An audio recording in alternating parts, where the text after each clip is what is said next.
So yeah, I'm just going to start you reading now. Hopefully I'll be able to speak properly. And yeah, so I'll just start. Okay, so the first card you've got for your past is the Page of Wands. Okay, so before I say anything about that, first of all, there's definitely conflict here, right in the middle. You know, you've got the Two of Swords there. You know, when you've got that, whatever you've got in the centre is really, usually, it's the centre card. It's the most important card. Everything kind of hinges around that card. It's like it's the key card of the spread.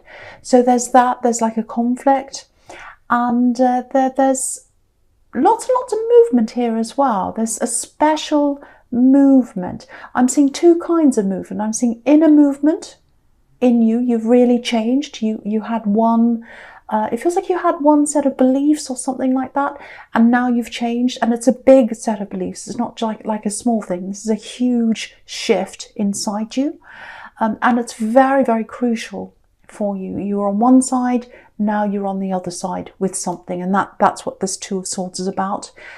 And I'm seeing a bit of outer movement as well, and there's a pivotal time coming up where you're going to move. It doesn't have to be an actual house move, but it's something like traveling a bit or moving. It doesn't have to be far, but there's some time where you'll be in a different place or a different atmosphere or something like that, and something special is going to happen at that time. So, okay, so I'm not going to say any more about this whole thing because I'll just confuse you. So I'll go back to this page.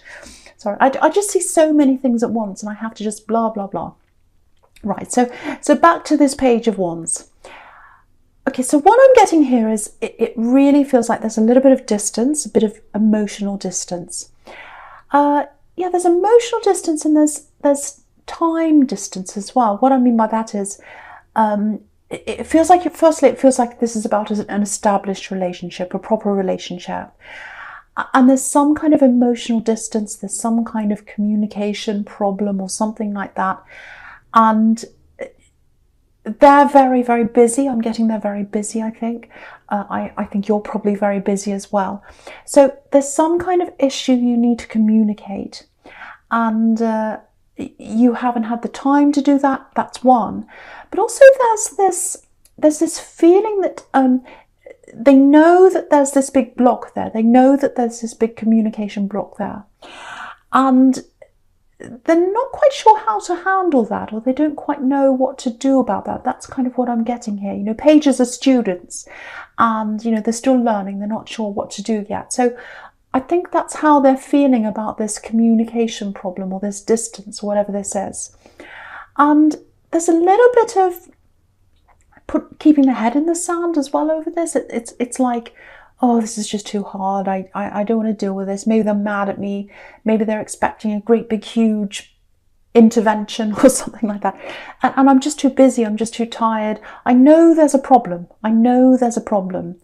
But I can't deal with this right now. And I think the fact that they're a bit like that, and maybe they're not explaining why they're feeling like that, makes you feel even more distant, because you might be thinking, well, they just don't want to talk to me. They just don't want to deal with this. I'm trying to talk to them. I want this talk to happen. I don't want this distance to be here. But it feels like they don't really even care about that. That's the kind of thing I'm getting. So, okay, so if that's what you're in the middle of right now, if this is what's happening, because it does feel quite immediate to me, especially if you're in a couple, in a very established relationship. Yeah, this is what I'm getting. This is this time coming up for you. I'm seeing this here. There's a time coming up for you where you'll be in a different place, and you'll both have the time to be able to talk about this. And yet they're going to choose to talk to you. They just need to have their time to think, and then when they've got that time, they've got that space, they're going to want to start to talk to you. It's like they're going to want to try to find their way back to you emotionally. Because if you look at this page, he's a little bit lost, you know, he's by himself. And it's like, where am I?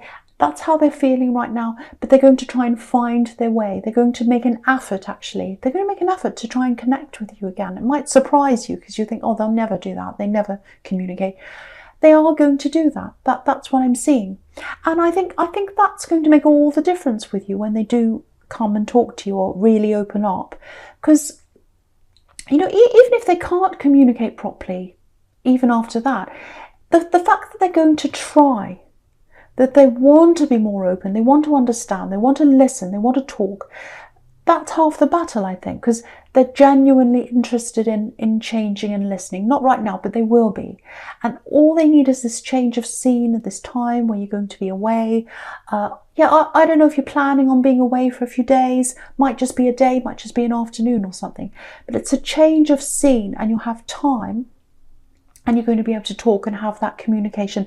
And that's when they're going to open up, whenever that is. So if you can see that time ahead of you, if you've got something planned with this person, that's when they're going to start to open up and make this effort.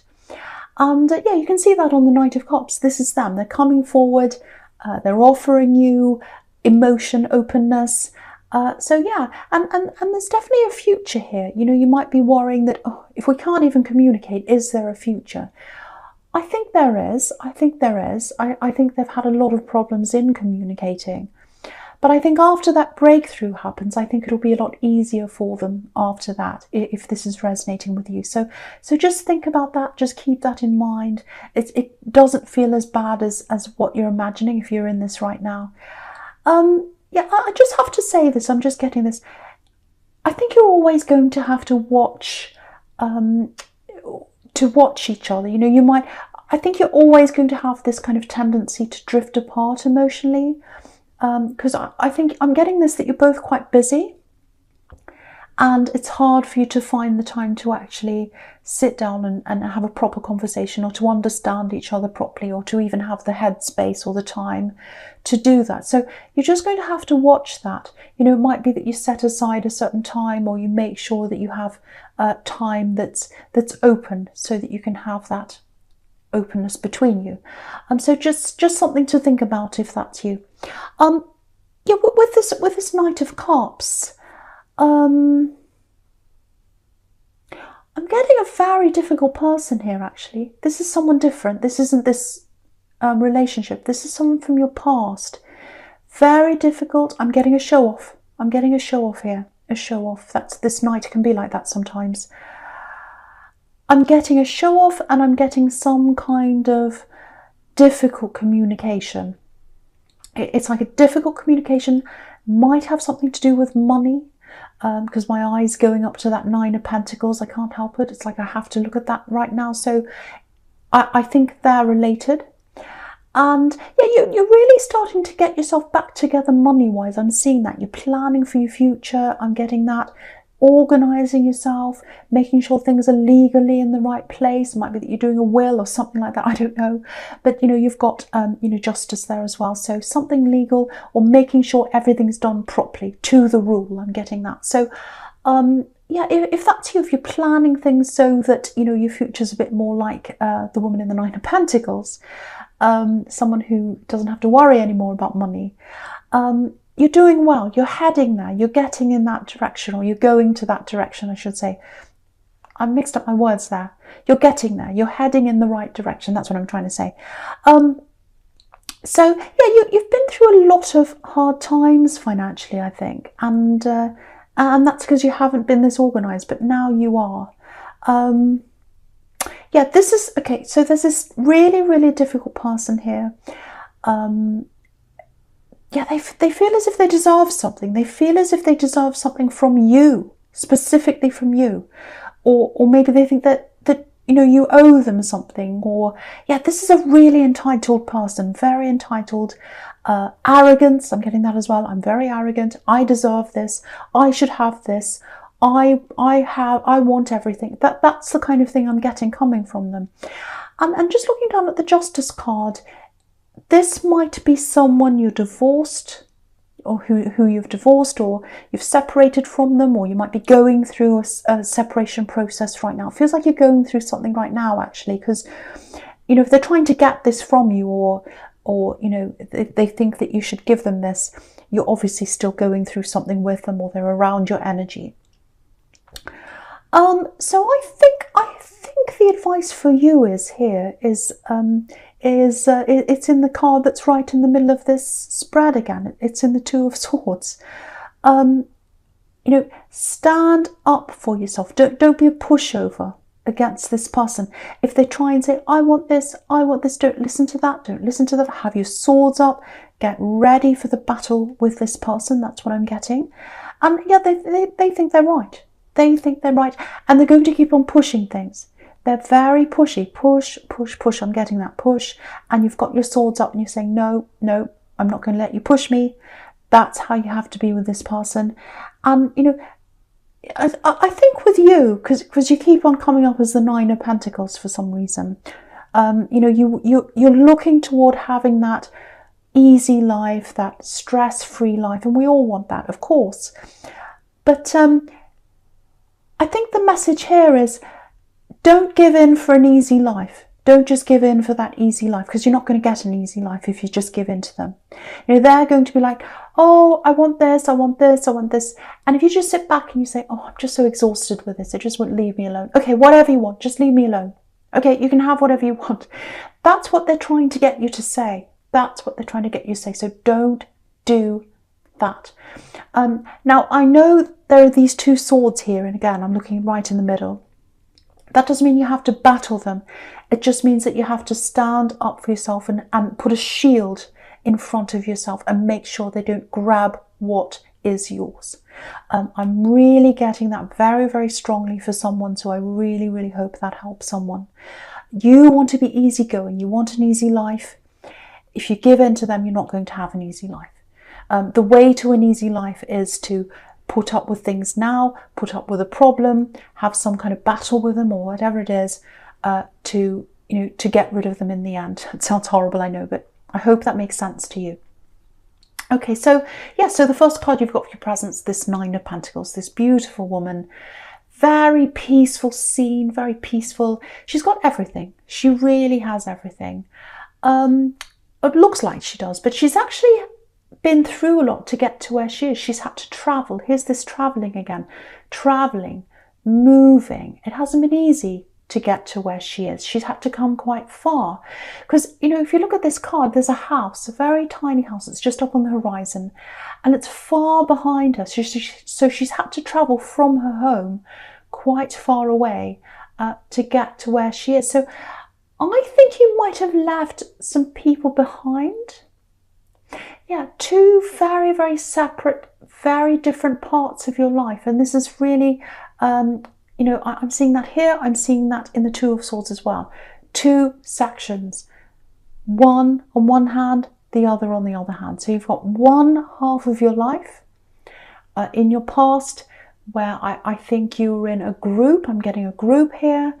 They had a belief system, might be a religious a belief system or something like that. It might be a church, a religious group. Because again, if you look at this card, right on the horizon again, you've got these two trees here. And they represent the tree of life and the tree of knowledge. So it's the Garden of Eden. So religious, might be a religious group, might just be a cultural group or a belief system that you've moved away from. There's some kind of cultural change that's happened in your life, and you've got the first half where you believed all that. You've got the second half where you believe differently now. And you've turned your back on something. You've turned your back on all of that because, she's got her back to these trees in the house and everything. Okay, so yeah, this relationship that I was getting in the Page of Wands, this person who you're having a bit of a communication problem with, but I am seeing positivity there. They belong to your new life. And this really arrogant person who wants something from you, they belong to your old life. So it might be an ex you're separating from, because you're severing ties with a whole life that you've had, and they belong to that life. But yeah, they're hanging on. They want what they want. It's funny I said hanging on because I'm just looking at the Hanged Man down there. But yeah, they're hanging on for what they can get. They're hanging on, and you're really going to have to stand up against that. You're going to have to stand up against that, which is what this woman's doing on the Two of Swords. She's standing up for herself. She's shielding herself. And yeah, that's how you're going to have to be with this really arrogant person. You might have to block them. She's got a blindfold on. So yeah, I'm really getting this. No, You're not coming back again. You've ruined my past life, or you've tried to do that. You've messed it all up. You're not going to ruin this one. You're not going to ruin this life. You're not going to ruin the relationship I've got now. You're not going to come between us. You're not going to get my money. You're not going to do that. Yet very, very greedy, very entitled person. And again, you've come really far to get to where you are now, like that woman. So, you know, I'm getting job changes here, work changes. You've had a few work ups and downs, money ups and downs. You've worked for what you have. You worked for what you have. You deserve what you have. They don't deserve what you have. They don't deserve what they're going after. I know that sounds bossy and I'm really being forceful here, but I'm really feeling this. So, okay, so just something else I'm getting here as well. This isn't going to be for everyone, and I know I'm kind of a bit worried about saying this, but I feel as if I have to say this. If this person, this really entitled person, says that to you, or if anyone else says it to you, if anyone comes and says, oh, I'm going to take you to court. I'm going to take you to court. If you don't know what I say, I'm going to take you to court. I'm going to call the police because I'm seeing that justice card there. I'll take you to court. I'll get everything. If they're being like that, obviously I'm not a lawyer, but this is just what I'm picking up here. I don't think they're in a very strong position. I don't think you want to take that seriously if they do say that to you, if they threaten you with that. I'm getting someone who, yeah, they've got a very strong bark. They've got a very strong bark, but they don't have a very strong bite. That's what I'm getting. And, you know, look at this knight again. Look at this knight again in the Knight of Cups, showing off. I'm all bright and shiny. I'm all show. So that's what I'm getting with them. So try not to stress if they start to threaten you with things. They might, you know, if you resist them, they might up it even more. They might say, oh, what can I do next? I know. I'll threaten them with court. That'll make them do what I want. It's not going to work. It really isn't. Now, don't stress if that's what they do. I don't think they've got a leg to stand on, really. They really, really don't. But when I say don't stress, I don't mean be all laid back like the one in the Knight of Pentacles. You do have to come up against them. You do have to stand your ground with them. But again, if they start to threaten you, I don't think they've got any reason to do that. So I really, really hope that makes sense with someone. Again, I'm not a lawyer, so don't hold me to that.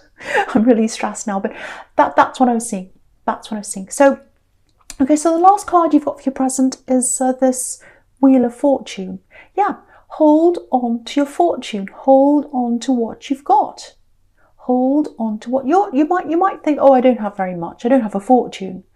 A lot of people want what you've got. A lot of people want our money. That's why people advertise. That's why you see it everywhere. Doesn't matter what you've got or what you don't have. Someone else wants it.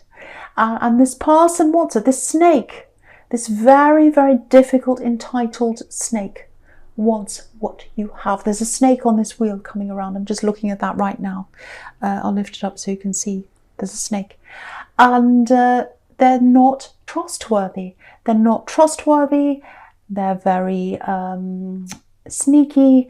They're going to try and get what they want. They think they deserve what you have.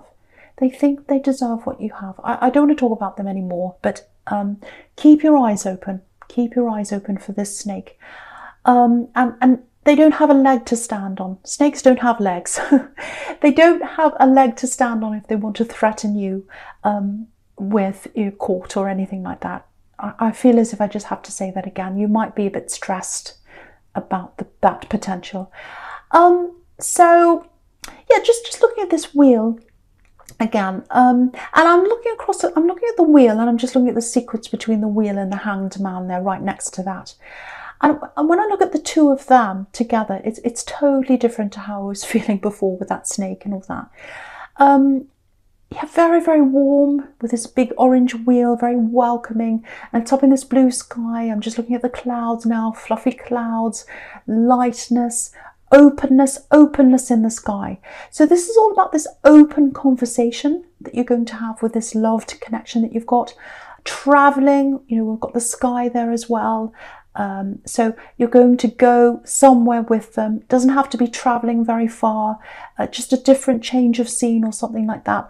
And then you're going to open up, then you're going to come closer.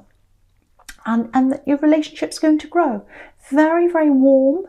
Yeah, I'll just show you how I'm seeing this. I just want to show you this. So yeah, there's this big orange wheel. And you know, orange is obviously made up of red and yellow.